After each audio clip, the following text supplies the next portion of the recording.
শহরের যানজট মুক্ত করতে জেলা পুলিশের উদ্যোগে মাইকিং করে প্রচার করা হচ্ছে। শহরের বিভিন্ন জায়গায় সরকারি জায়গা দখল করে ব্যবসা করছেন অনেক দোকানদার। ফলে শহরের ফুটপাত থেকে শুরু করে রাস্তাঘাট যানজট লেগে থাকে হামেশাই।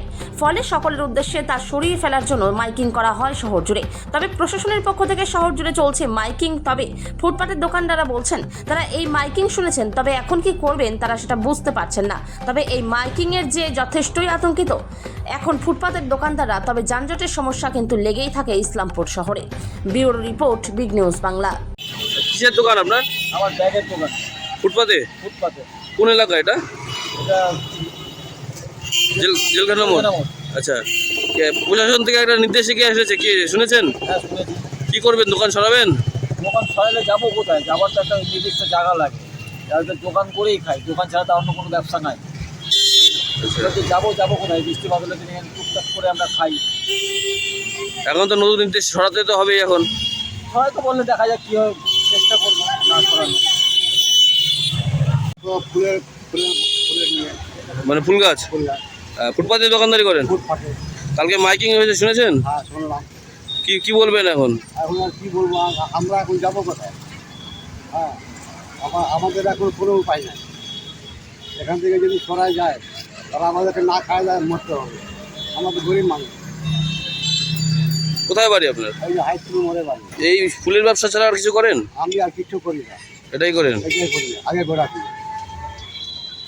প্রশাসনের উদ্দেশ্যে কি বলবেন? কী বলবো, যা বলার বলবো।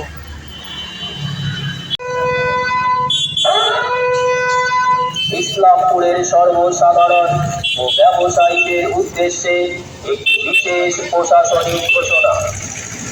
এত ছাড়া সকলের অবগতির জন্য জানানো যাচ্ছে যে ইসলামপুর শহরের যানজট নিরসন এবং যানবাহন ও পথচারীদের নির্বিঘ্নে চলাচল নিশ্চিত করার জন্য জাতীয় সড়ক সহ শহরের বিভিন্ন রাস্তা ও ফুটপাতের ওপর অবৈধভাবে গড়ে ওঠা দোকান, পসরা, ঠেলাগাড়ি, অন্যান্য অস্থায়ী স্থাপনা সহ বিভিন্ন নির্মাণ সামগ্রী জরুরি ভিত্তিতে অপসারণ করা হবে।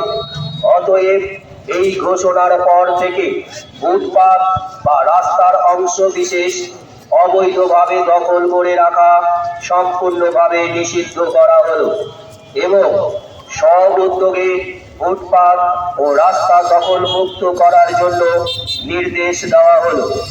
এরপর এই নির্দেশ অমান্য করলে অথবা বেআইনিভাবে রাস্তা ও ফুটপাত দখল করে রাখলে কঠোর আইনানুগ ব্যবস্থা গ্রহণ করা হবে। নির্দেশানুসারে ইসলামপুর পুলিশ জেলা।